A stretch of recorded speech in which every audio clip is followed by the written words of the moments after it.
Welcome to Vintage Variety.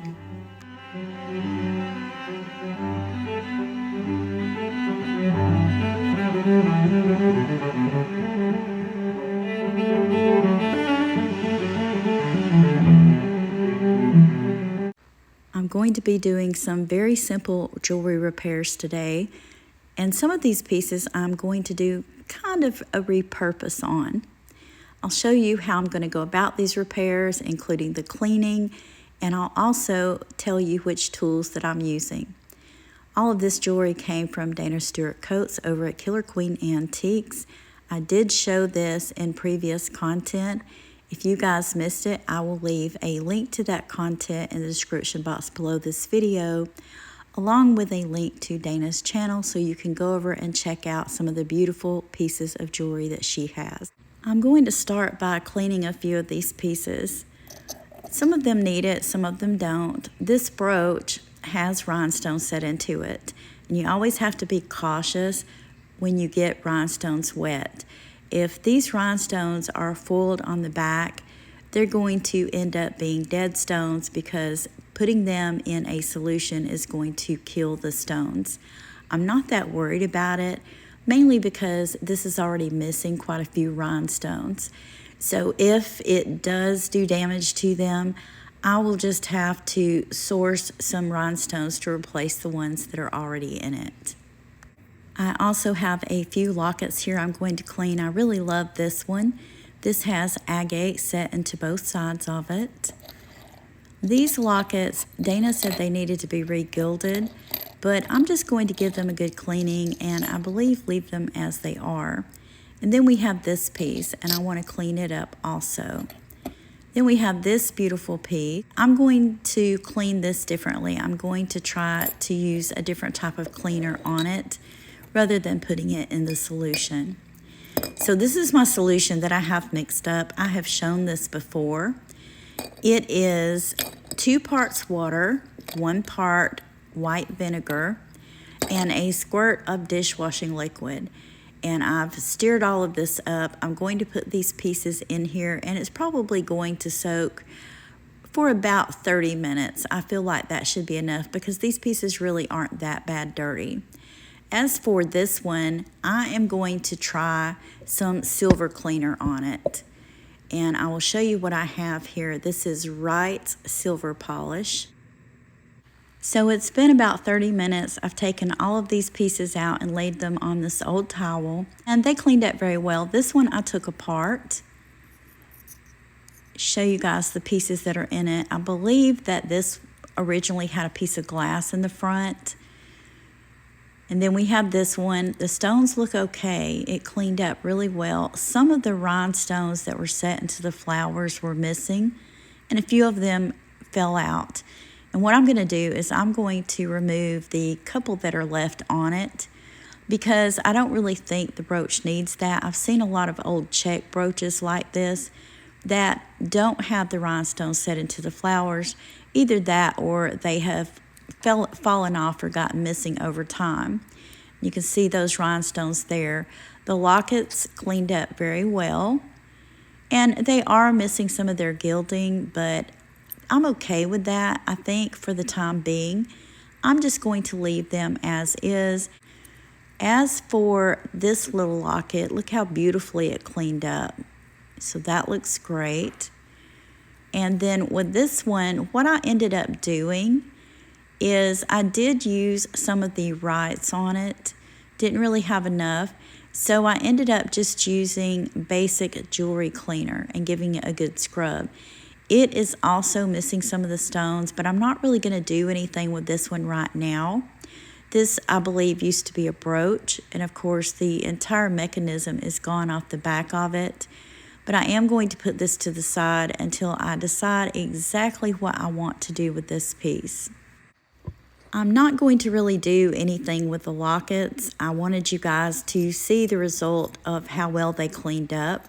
All these really need on them are some chains, and that's something that I will do later. I'll have to look for the right chains for each locket. As for this little brooch, I did, as I mentioned, take the back off of it, and I found this round piece of glass that I thought might go with it. I'm not sure if it's going to fit or not, but I will put that in it and see if it stays. It may be a little bit too small, but it fits this part perfectly. I did open up the prongs on the back of this, and anytime you're doing that, you have to be really careful with these old pieces because the prongs will break off. So I'm just going to insert this into the back, and we'll see if the glass is the right fit. If it's not, I'm probably going to leave this as is. I have the glass in here. I just wanted to see if it would stay in before I put everything back together. And it looks like it's going to stay. I think that maybe this was meant to have a piece of glass on the front and you could put a picture or something like that in it, and oops, the glass fell out.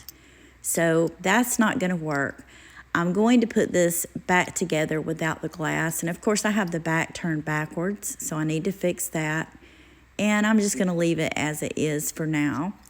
I do believe if I had a really pretty cabochon, something like transfer wear that was the right size, that it would look beautiful glued into this brooch. But I really don't like the idea of over-altering something, especially very old pieces like this one. So just going to leave it as is. It's all cleaned up. I'm going to put the back on it, and I'm going to get these prongs pressed down. And I'm just gently using the edge of my round nose pliers just to push those prongs back down. With something like this, you don't want to be opening and closing the prongs a lot because they will break off. That's also something that you want to keep in mind. This piece is good to go. As I said, I'm going to leave it as is. I really do wish that piece of glass would have fit in the front of it though. I also have this one, and this really doesn't have anything wrong with it. This is a lovely old antique brooch. The only thing I see here is the C clasp on it. It's tightened up or closed up a little too much, so the pin's not fitting in there. In the case of something like this, these can be adjusted very carefully. I'm just going to take my round nose pliers and very gently pull up just to widen the C a little bit. A lot of times these old pieces, the clasp will get bent out of shape, and now you can see that it fits in there perfectly. If you're afraid of wearing brooches like this because you're afraid that it will come unclasped and that you'll lose it, I recommend getting those round plastic earring backs. You can get a whole pack of them. When you put the pin through your blouse, put one of those backs on the pin itself before you clasp it. And if it does come loose, that will kind of hold it into your blouse. Just a little tip there. This one also needs adjusting. This one has really been out of shape, so I'm going to straighten it up. And you can see the pin fits well. One thing that I am going to do is I'm going to tighten that C up just a little bit. You can see here there's a lot of space there. I'm not going to tighten it up so much that I can't get the pin in there, but just enough that the pin will be a little bit more secure. And this brooch, I think it's just a plain round brooch. I don't see any kind of prongs where anything would have been set into it. These two watch pieces were also in that lot from Dana.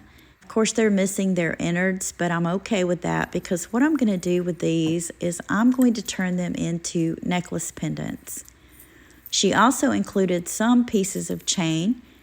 This one I think will be long enough for one of these. I'll just have to add a jump ring and a closure.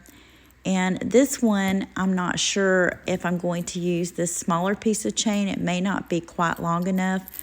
Or if I'm going to look through my stash of chains and see if I have something for it. This is how those two watch pieces look turned into necklaces. For the bottom necklace, I ended up using a chain that I already had here. And I didn't even have to use a jump ring to attach this because it already had that loop at the top. For the top necklace, I used the chain that I showed you guys earlier, and I did add a jump ring to it. If you guys like those vintage magnifying glass pendant necklaces. If you want that look, you can kind of achieve it using old watch parts like this. It's also a great idea or a great way to repurpose pieces like this when you run across them. Very pleased with the way these turned out, but you guys let me know what you think in the comments. So I noticed something about this beautiful camper glass brooch. First of all, I believe that the clasp on it has been replaced. See, it's a silver tone, whereas the pin and the hinge are gold tone. And the clasp was a little stiff. I had to work with it, so it's kind of stiff to open and close, but that's okay because that means it's not going to go anywhere if you're wearing it. I also noticed that this is marked. And I'm going to try to get in really close so you guys can see that this is marked and it is check.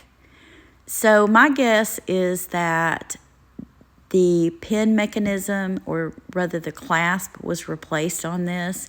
Maybe the whole thing at one time or the other, but the pin looks a lot older than the clasp and it's a different color.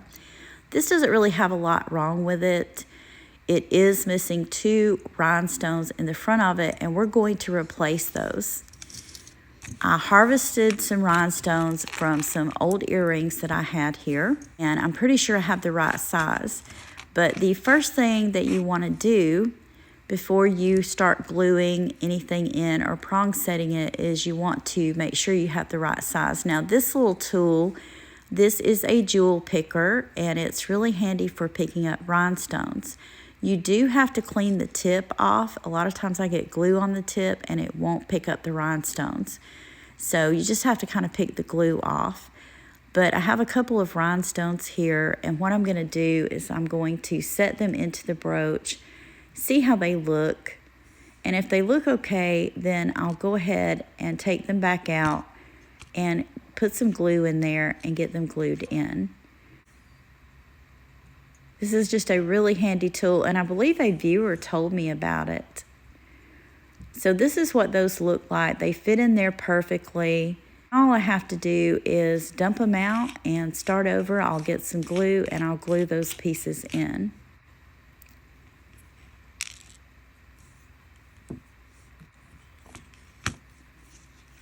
This is the glue that I've been using. This is B7000. I bought this glue off of Amazon, and I had a subscriber tell me that they sell it on Temu. I'm not sure if it's the same thing. This works really well for me. This one is just about empty, so I'm really having to squeeze really hard. But I'm going to put a couple of drops of glue in the little indentations where the rhinestones would fit. Glue is going to set up and get a little bit tacky while I'm getting my rhinestones picked up. And then we'll just drop them in, and I'll let this set for 24 to 48 hours so that they're dry and completely secure. I'm also going to replace the missing rhinestones in this brooch. They are prong set, but I'm also going to use glue. So I've got these glued in here. I have not closed up the prongs.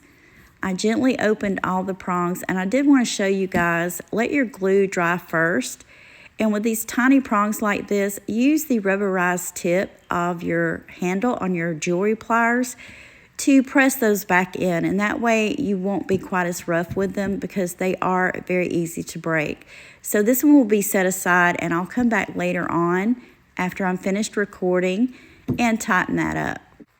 I love this little brooch. This one is missing the center cabochon, and lucky for me, I did have one that would fit in my jewelry supplies. Now the stones and the flowers of this, they are a pink, and this is a purple, and I think it is going to look perfect for this.